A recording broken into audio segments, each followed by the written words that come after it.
Welcome into Good News Forecast. I'm Sophia Perricone. And I'm meteorologist Kaylee Bowers. Hey, thanks for joining us for another week of good news from around the world, the country, and right here in our own backyards. You guys know how we like to start off GNF, is what we call it, Good News Forecast, GNF. How's your week going, Sophia? It's going well. I was trying to give you a nickname, it didn't work.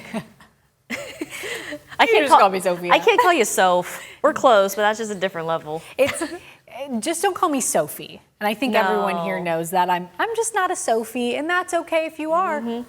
I am not. You know, have people called you Sophie before? People have, and I won't correct you. Like, I feel bad correcting people. But eventually, I'll be like, hey, I'm not a Sophie. I'm Sophia. Yeah, I feel like people either name their Sophias, Sophia or Sophie. Yeah. Sophie is also a common dog's name, I feel like. That's true. But not Sophia. You don't hear dogs named Sophia, but you hear them named Sophie. I'm gonna get a dog and name her just after you. Thanks so much, Kaylee. That's I look forward to that. Supposed to be a compliment. It really. Well, you're a dog lover. I am, so it's supposed okay. to be a compliment. Honestly, I'd be honored if you named a dog Kaylee. I would name a dog KB. KB, yeah. Like, that's cute. Yeah. I mean, Kaylee's a cute name too, but for a dog, But it's also confusing too, because I'm the same way. I get a lot of Kylies and Haleys and Katies. There's so many names out there that's just like, yeah, whatever. The Lees. The Lees. Oh my goodness. But having a good week, can't complain. I Good. mean, we're approaching the end of August at the time of this recording. Can't believe it. I can't believe it. People are heading back to school. Still can't believe that. Can't believe that. But fall's coming up, the second best season, so can't complain. And you know, speaking of fall, you know what? We record this on a Wednesday. You know what comes out today? Dunkin's pumpkin spice treats and drinks, right? Yes, Dunkin' comes out today, Wednesday, August 19th. I had to double check. I don't want to mess it up. Then Starbucks comes out, I believe, the 25th. Which I think is Tuesday. It's normally a Tuesday for Starbucks. Interesting. Okay. How's your week going? It sounds like with this pumpkin news, you're very excited. I am, but I'm going to hold off until Labor Day. Oh. I'm waiting. Because last year I got burnt out on pumpkin before Halloween. Can't So I need to that. reel it back a little bit. Yeah. Okay. You're living and learning. I'm there. I actually say it's here, but not here yet. Yeah. Yes. I hear you guys know what I'm talking about. Yeah. I'm going to hold her accountable to the pumpkin pledge. Please do. I like that. You like that? I like that. I'll be here all week. That was good. Yeah. Let's get started on some good news this week. A couple in Perrysburg welcomed their new baby last month, but not where they thought they would. Yeah, what started out as a labor and delivery call turned into a rare and memorable experience for a fire crew when they helped deliver a baby boy inside an ambulance before reaching the hospital. Anna Miller has the story. When a call came in on July 25th to a Perrysburg home to help a pregnant woman, crews from Station 39 had no idea they'd be delivering a baby before they ever reached the hospital. Her water broke and they had to act fast. It was kind of an all hands. We knew we needed the extra people and actually delivered it on 75 on the way to the hospital. While this was Colton Bly's third time helping deliver a baby, it was the first time he's ever done it inside a moving ambulance. And for his crewmates Dalton Giesecke and Lane McNeil, it was their first ever. It's just your training kicks in. You don't really think about what you're doing. You're just doing what you were trained to do, and that kind of kicks in, and you're focused on what you're doing. And then afterwards, it was, okay, wow, that really happened. Calls like this don't come around often, and for Lane McNeil, it was a rare chance to be a part of someone's best day. It's pretty nice being in a career where you're always on everybody's, showing up on everybody's worst day, showing up on a really good day like that, being able to experience that moment. All three are parents themselves and say helping mom through the delivery was just as important as caring for baby boy Emerald. Kind of seeing the smile on her face too once she knew she had a healthy baby, and hearing it cry, you could kind of see the relief on her face. A few days later, the family returned to the fire station to thank the crew in person. Captain Justin Lynch, who also responded, is proud of his crew, and so is the chief. No, I'm really proud of this crew. They did a fantastic job, and they show a lot of humility and pride in this. Now, a small stork pin on the ambulance serves as a lasting reminder of the call that ended with a new life. Mom and baby boy are doing well. In Perrysburg, Anna Miller, WTOL 11. glad everyone's doing well for being born on the road. You never know. You never It'll be know. cool if this sweet little baby turns into becoming like a paramedic, an EMT, maybe a firefighter or something. That would be an incredible full circle moment. I love that they now put the stork sticker on the back of the so ambulance. cool. That's sweet. It's so special. A nice reminder, Oh you know. my gosh. Yeah, Well, really cool. congratulations. Glad everyone's doing A-okay. Yes. Hey, speaking of new life, the Toledo Zoo just welcomed a baby owlet. Yeah, take a look. This snowy owlet hatched on July 12th and is adjusting well behind the scenes with Mom Lumi and Dad Garfunkel. Snowy owls are native to the Arctic tundra, and in the winter they can migrate south into Canada and into the northern United States. They've even been spotted in the Toledo area when prey is scarce in their Arctic homelands. So we're still waiting to learn the name and the gender of this sweet little ball of fluff, but we will update you as soon as the zoo shares more. So just a tiny little thing, and I know we've talked about this before about what we would name this sweet little tiny like fluff ball of fluff, and Yeah. we were talking about like Harry Potter themes. Yeah. But I have another one that this is gonna sound kind of bad, but in a funny way. Let's hear it. Okay, you know, like when you're washing dishes and you have like those little like gray ball. know What is that called? It's like that sponge, but it's very Yes, like wiry and yes. coarse, right? Whatever that's called. That's what Steel wool steel is what wool. our Yes, producer thank Diane you. is saying. Thank you, Diane. That's kind of what it reminds me of. It's like Yes. the baby ball of fluff. That steel is- wool. That is a really. I was like, why does this thing look so familiar? That's what it is. Because I've seen it in my sink before. No, In a it's good cute. way. In a good way. Steely. Steely. Steely. What a great name. I'm very excited to hear the name the Toledo Zoo picks. I know. And the gender reveal. It's after this owlet was born, we also learned, I think they just welcomed like 6 new monkeys or Oh my something, some goodness. baby monkeys. Maybe we'll have more details on that. I'll let you know. In the next episode of Good News Forecast, so stay with us. But I wanted to ask you, Yeah. what baby animal would you like to see born at the zoo next? Oh, that's a good question. For some reason, I'm thinking like a tiger cub or a lion cub at first, but I always love the baby giraffes because they're my height. They're so awkward. They're so- like Or a lanky. polar bear. Yeah, polar bear. Probably just a mammal in general. Yeah. Like the wolves. What would you want to see born? My favorite animal is the elephant, and we didn't have it. It hasn't been that long since. Is it Kirka? That's right. Yeah, Gosh, that was like 2 Kirkja. years Kirkja, ago? pronounced the J is what I'm being told. Yeah. A couple years ago, yeah. So that was the most. So we probably won't get another baby elephant soon, but You I never always like the know. baby elephants. I thought you were gonna say fish. Interesting. Yeah. You can okay. you can't tell when they're born because they're just there. You know, like they're just populate. Or Or a flamingo, a baby flamingo. Did we have one of those recently? Because I feel like I did the flamingo. you did stand. something. It might not have been in Toledo. Yeah. Zoo? I feel like I'm in. Let us know. I've got to do since I'm in pink. Yes. There Oh we go. yeah. Well, I'll be up for that. Yeah. So that's the fluff ball. Baby animals, Steely. Steely. There you go. That's a great I name. love that. You might remember last week we told you about a Northwest Ohio man who hit the lotto twice, back to back, Wow. on the same day. Well, last week, while no Toledoans won this $1 billion Powerball jackpot, someone in Illinois did. So before that lucky drawing, Faith Stahowski caught up with some folks hoping to be those big winners. There's the winner right there. I hope. There was a line of hopeful Powerball winners at Lottery Express in South Toledo Wednesday night. I'll probably buy 20 more. I'm going for it. I mean, gotta play if you want to win. Wednesday's Powerball jackpot is coming in at $1 billion. $1 billion, I couldn't even spend all of it. But I give it a shot. For Jerry Moore, a big winning ticket comes with a big shopping list. Go on a long vacation, buy a house, new car, everything. And he's confident he has those 6 matching numbers. Well, tomorrow you'll be interviewing me again. I'll be a billionaire. That's how I feel. For Gary House, a jackpot would mean a full passport and plenty of plane tickets. Probably Italy. One of my daughters always want to go to Japan. Start traveling again. And for Tommy Brown, a regular when it comes to lotto, I play every day. This is my enjoyment, playing my little lottery. his first thought won't be what he'd buy, but who he'd help. I would give some to the Lord my church and members, and take care of others, my children, my grandchildren, and my great-grandchildren. Because Brown says he's already got what matters most. My kids are so blessing and good to me. I have everything.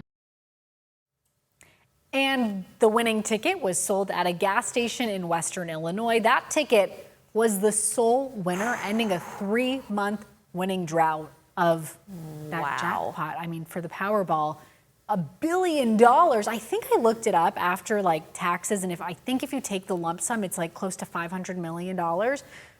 Not bad. I would take it. I was gonna say, would you take the cash sum or would you do the payouts? I think I would do the payouts, only because I think it's good to have that money controlled when it's sent to you.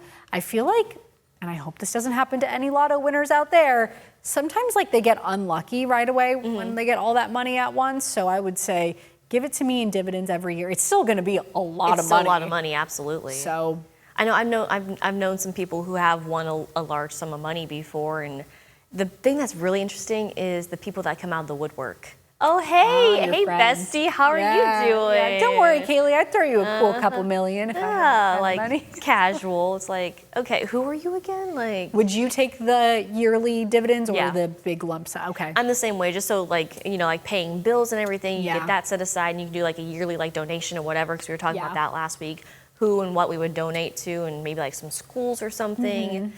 I don't know, like that, just having a large sum of money, and to each their own, like do what you want, but that's just a little overwhelming for me personally. Yes, I think I would be nervous.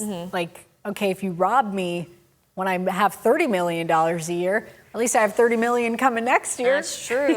that's one way. My best friend right there.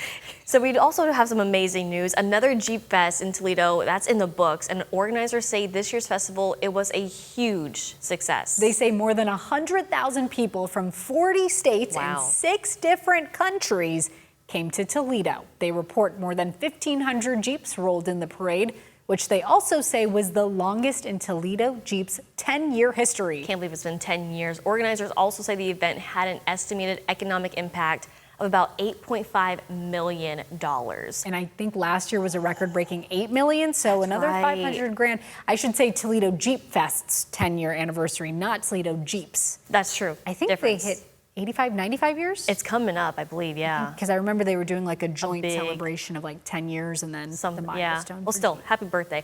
Yes. I'm curious on what 10 states didn't show up.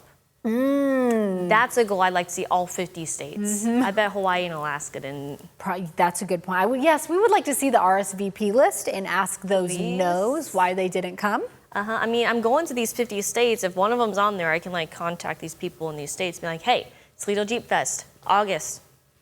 Yeah. Just letting you guys know.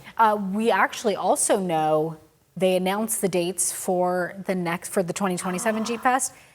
I want to say it is the weekend of August 6th in 2027. That's going to be here before you know it. I know. I can't believe it. Where does the time go? Well, I'll tell you what, time for a commercial break right now, but we'll be back with more Good News Forecast right after this.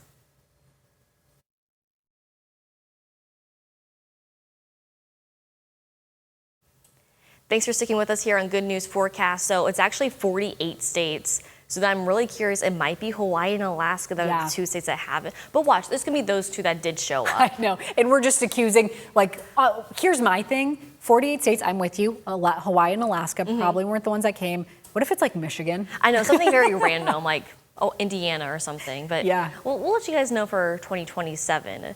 But something else big happened this week at WTOL 11. I should say, Toledo's own Dan Cummins. I'm going to get emotional with this. He signed off after retiring for 46 years here at WTOL 11, but 50 years in the TV business. Yeah, it's hard to put into words what Dan has done for our community, going from sports to news and being the biggest cheerleader of veterans and those with different abilities in our community. Tim Miller highlights Dan Cummins' legacy. Dan's career has spanned several decades. He attended Illinois State University, earning a degree in mass communication, and he anchored sports at TV 10 News at Illinois State. The owner of the Buffalo Braves in the NBA says he'll file a breach of contract suit against his former general manager, Eddie Donovan.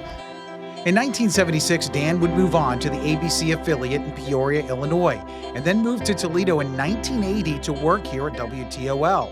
Here's Dan anchoring sports alongside Rebecca Henshaw in the 1980s.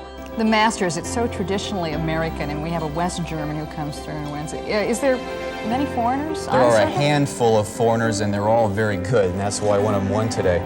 Until today, Bernhard Langer was just another foreigner on the PGA Tour. The West German spends a lot of time on the European circuit. Now he's Masters champion. One of Dan's best memories was covering Super Bowl 40 in Detroit in 2006 when the Pittsburgh Steelers beat the Seattle Seahawks. After the game, Jerome Bettis says he'll retire. We don't know if he'll hedge on that. By the way, Nate Washington, we talked with him, and his mom will have that later today at 6 o'clock. From Ford Field in Detroit, Super Bowl 40, Dan Cummins, News 11. Praise for Dan's career has been coming in all summer, especially from his former co-anchors here. Hey Dan, it's your old friend Chris Peterson. What better way for me to pay tribute to you than right here at Highland Meadows with the Epson tournament going on. We had so many fond memories here. Remember, right in this spot, you and I would anchor the news every night from the Jamie Farr tournament and the Toledo Classic tournaments over the years. What fond memories with Jamie Farr making jokes with us. So fun. Thanks for everything. You are a great person to work with. Thanks for what you do in our community. Thanks for what you do for veterans. And now enjoy retirement, would you? And please give Barb our best and know that she has prayers from Terry and me. Way to go, bud. And when I look at it, it was like two careers in one, the way you were able to reinvent yourself, going from sports into news. And I always remember you telling us how much you loved television. It's not surprising that you were at it for so many years. We wish you some very happy years ahead as well. Congratulations. Dan interviewed Phoenix Suns star Charles Barkley when he was in town for the Jamie Farr Toledo Classic in 1993.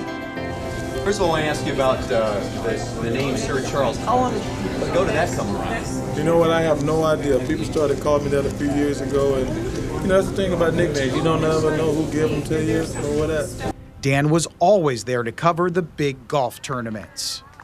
Hey Dan, just want to take a moment to thank you for everything you've done for our community, covering sports, covering news for so many years, and especially covering what started out as the Jamie Farr Toledo Classic, now the Greater Toledo Classic.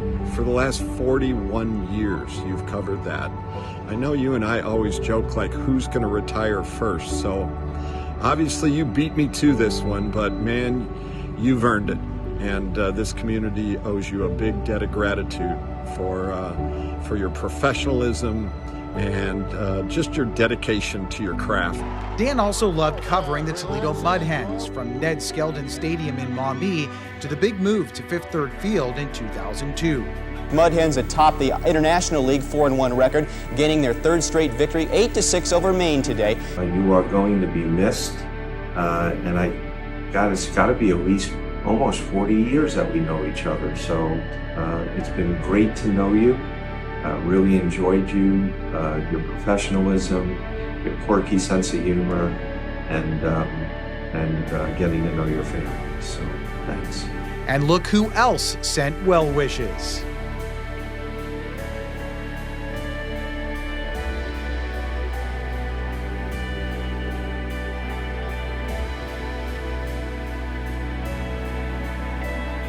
DC, my guy. I wasn't sure this day was ever gonna come.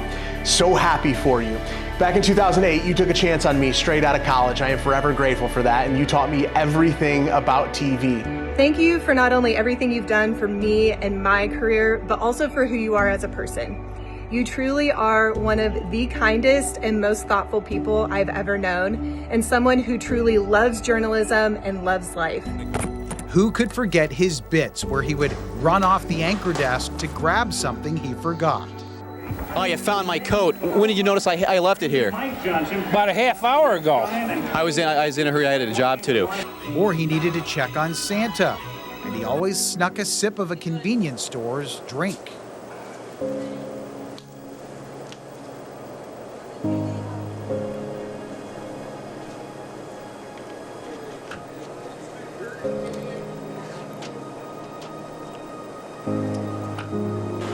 Don't worry, he paid for those drinks.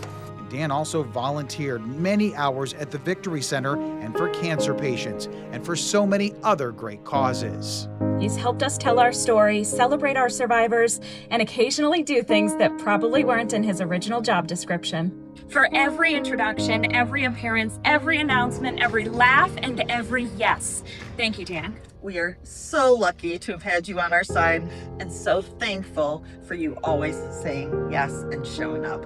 On behalf of all of us, thank you for years of dedication, impacting our mission, and just making everything you do more fun. We appreciate you, and we wish you the best in the next stage of your life. Enjoy a well-deserved retirement.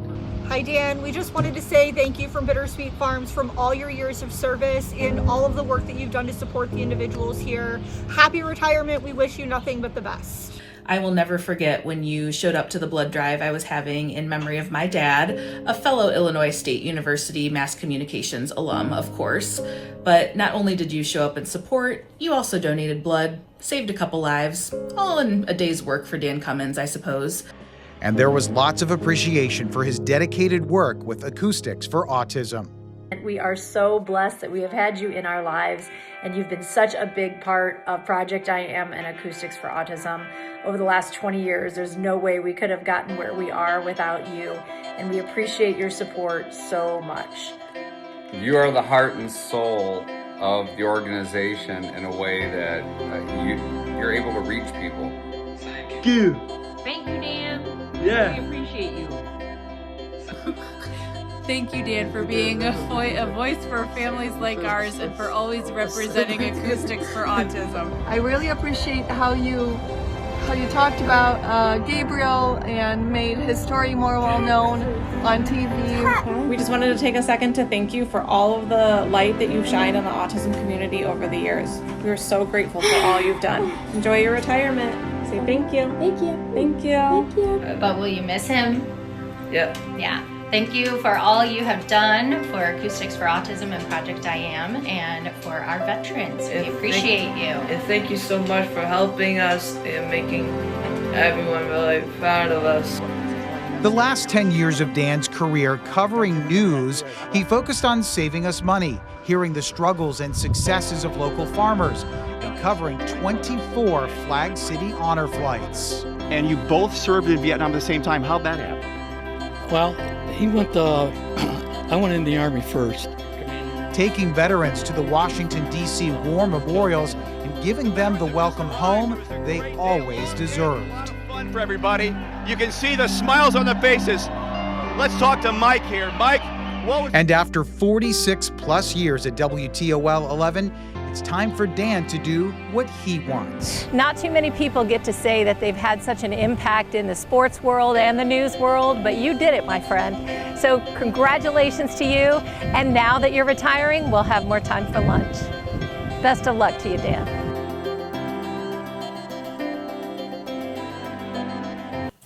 Oh, what a great story done by Tim Miller there. Just what an iconic career, and it got me. It's hard to sort of put a bow on a career like that, but Yeah. Tim did a great job. He did a fantastic job, and oh my gosh, I've only worked with Dan for 3 years, but you know, you work with someone, even if it's just 2 days a week. Yeah. You get to see them every day, and just one thing I'm really gonna miss about Dan is he'll come back into the weather center. Hey, weather team, what's going on? Who's doing the forecast today? Or what's the weather gonna be like? Or man, I was over on the weekend, and this weather was just I couldn't get my golfing in. Just the little like Dan quirks that he had. It's just so special, and I'm really gonna miss working with him on Mondays and Tuesdays when I do the 4, and he was there as well too. Yeah. Just so special. But I'm happy for him. He can spend a lot of time with his wife Barb now, Yeah. the family. Very so sweet. Barb, hopefully retirement goes well for both of you guys. Right. what would you say is your favorite Dan memory? Is it him coming back to the Weather Center? I do have one funny Dan memory. Let's hear it. This would have been probably, I think, my first holiday season working at WTOL, and I was doing a TikTok in the studio, and I asked Chris if he wanted to join, Chris Vickers, and I'm like, Chris, you want to join my TikTok? He's like, yeah, sure. And then Dan comes out of nowhere. He's like, what are you guys doing? And Chris is like, oh, we're doing a TikTok real fast. It was a Christmas countdown, so like you had the image above the head, like, okay, countdown to Christmas. We had like X amount of days, weeks, hours, whatever.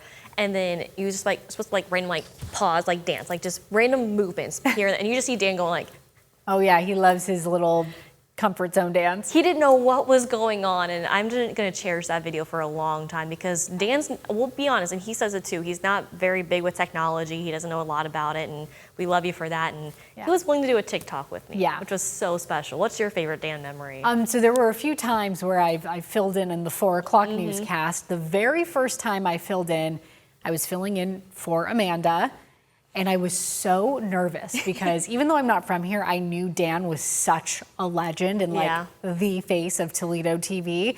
And so I was so nervous. And he told me, you're gonna have to be the adult here. You're gonna have to wrangle me in. And then I was nervous for a whole new reason. And that's exactly how it went. And then I filled in with him several times after that, and it was just easy. It's like working with a friend. He really is everyone's best buddy right there, whether you're his age or younger, older, whatever it is. Like Dan makes you feel so special, and he is focused on you, even if there's a million people that's talking to him, and he's just so sweet, and just, again, he's just one of a kind and just makes me so happy. I could go on and on. I didn't realize I had this much to say about Dan. There's He's so just, much to say He is about Dan. amazing. I'm sure you guys know at home from watching Dan for these past 46 years here at WTOL 11. You probably have your favorite Dan memory as well, too, because, again, he is one of a kind. Yeah, we will miss him. We'll also be right back. Welcome back in. It's something many of us take for granted year after year, but for some, it's not something they come by every year. Birthday cake. That's right. Sean Martinelli introduces us to a network of bakers working hard at home to make a difference for just one day in a stranger's life. You can measure butter and buttercream. But in this Springfield, Virginia kitchen, you can't measure the impact of what's being baked. Yeah, it's good stuff. Melissa Reeves volunteers for a nonprofit called Cake for Kids. She bakes for birthdays, for kids at risk or in need, for kids once like her. I know what it's like to be kind of displaced and in an uncertain situation as a child. She grew up on the brink of being homeless with a mother who struggled with alcohol. At 8, Melissa moved in with a foster family. When I went to go live with them, it was about 2 weeks before my 9th birthday. I'll never forget, they made me this lovely cake, this homemade cake, and they threw me a big party, and they got me all these brand new clothes. And I was just like, wow. Yeah. Sorry. A gesture still felt all these years later. It was really special.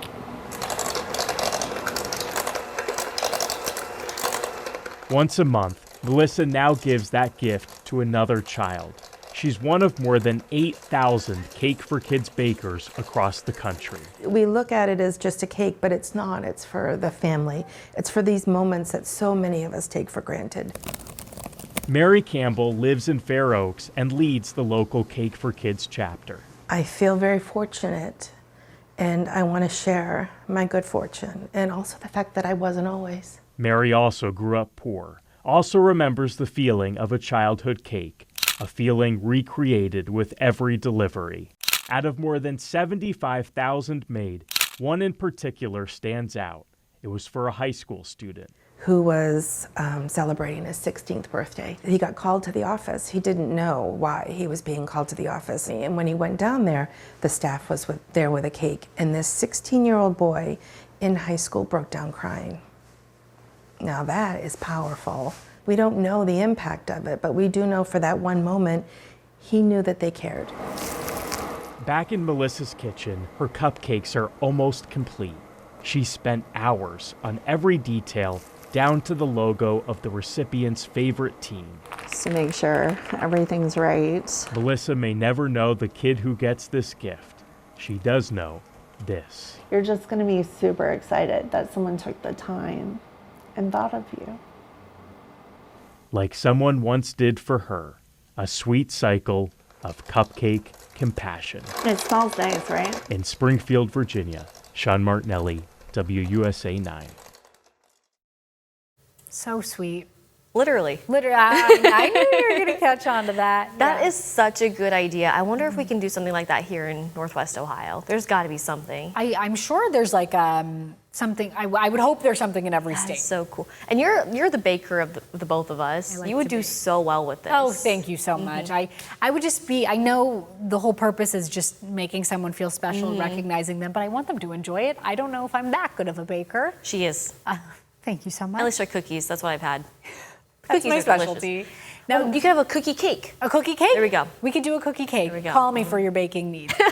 This just goes to show, we take things for granted. Yeah. As something as small as a birthday cake, we have to think about what we have in life and the symbolism behind it and just be so grateful every day. It really makes a difference, especially on your birthday, because I feel like a lot of people either they go all out for the birthdays and a lot of people celebrate their birthdays, or sometimes people's birthdays get forgotten, whether there's like an unfortunate situation or time of year. Like I'm sure we know some people who have birthdays around the holidays or like back to school right now or whatever it may be. It's like, okay, we got to remember you get this one day. Yeah. And that's just truly special right there. So happy birthday. Happy birthday. All right, so speaking of, back to school, as students do head back to class, which I still can't believe, over the next few weeks, we are taking a look at what a high school in Oklahoma does to welcome incoming freshmen. It's not a prank, but something they seem to think is way worse. Maybe. Steve Hartman is on the road.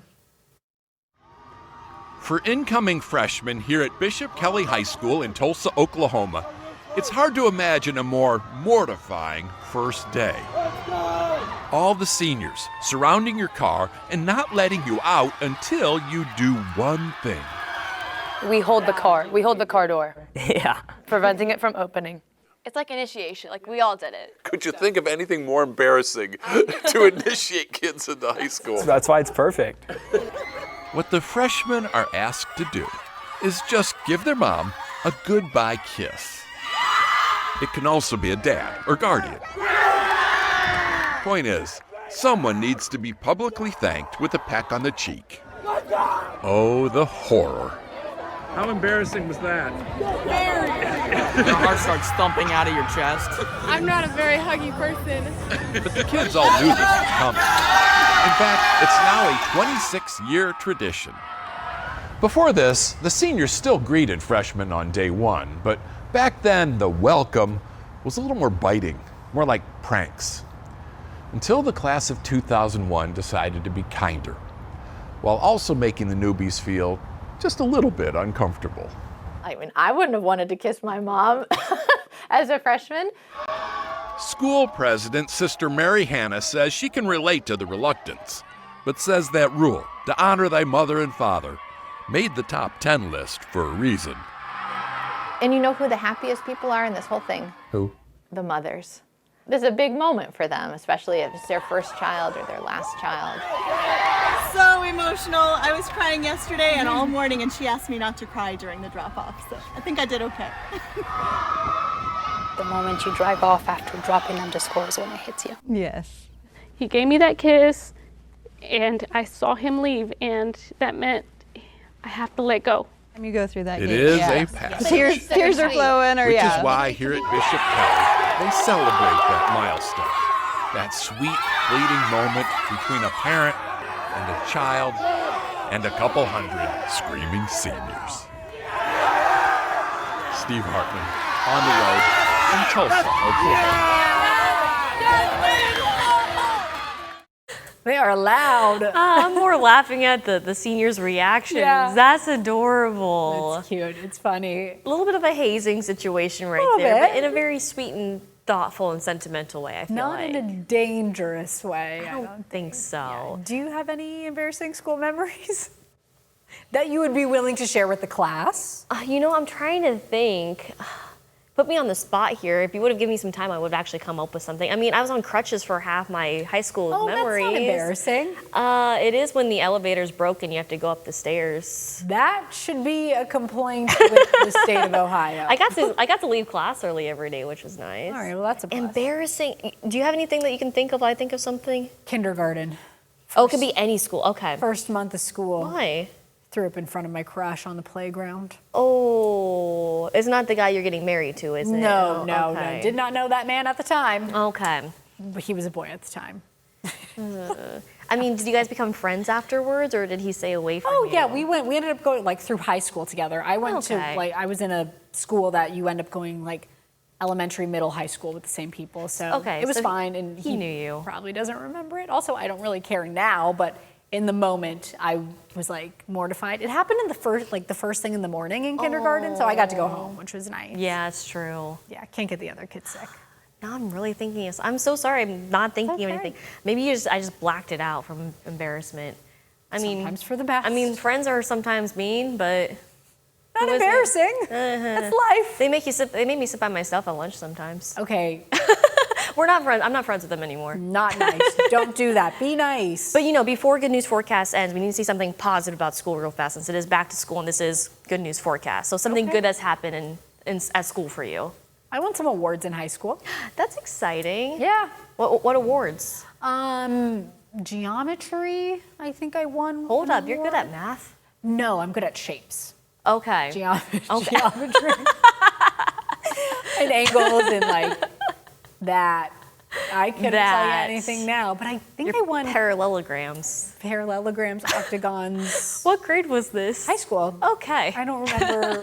I won a couple awards. I don't know. I think in religion class, geometry, maybe history. Oh, cool. Do you guys still have the trophies? They were pieces of paper. Oh, see, that stinks. Were likely recycled in the state of California. Well, at least you recycled them. Yeah. How about you? I mean, it was really cool because I got to give a couple of speeches throughout, especially the second half of my high school career. One was for National Honor Society. Nice. And it was based on character. Oh. And they had a couple of different categories. I forget all the different categories for National Honor Society, but the teachers picked what best represented this category, and the teacher chose me as I was the most characteristic. I had the best character. Yeah. So like that was kind of cool, and got to do another speech for, it was like an athletic hall of fame or something, and I believe my great uncle was inducted into that. So that was kind of cool. But great. Yeah, we had to end on a good note there for a do. second. So not me throwing up in kindergarten. Okay. I don't know how to come back from that. Anyways, that does it for this week's episode of Good News Forecast. Please don't throw up. We'll see you next time for more good news from around the world, across the country, and right here in our own backyards. Bye. Bye.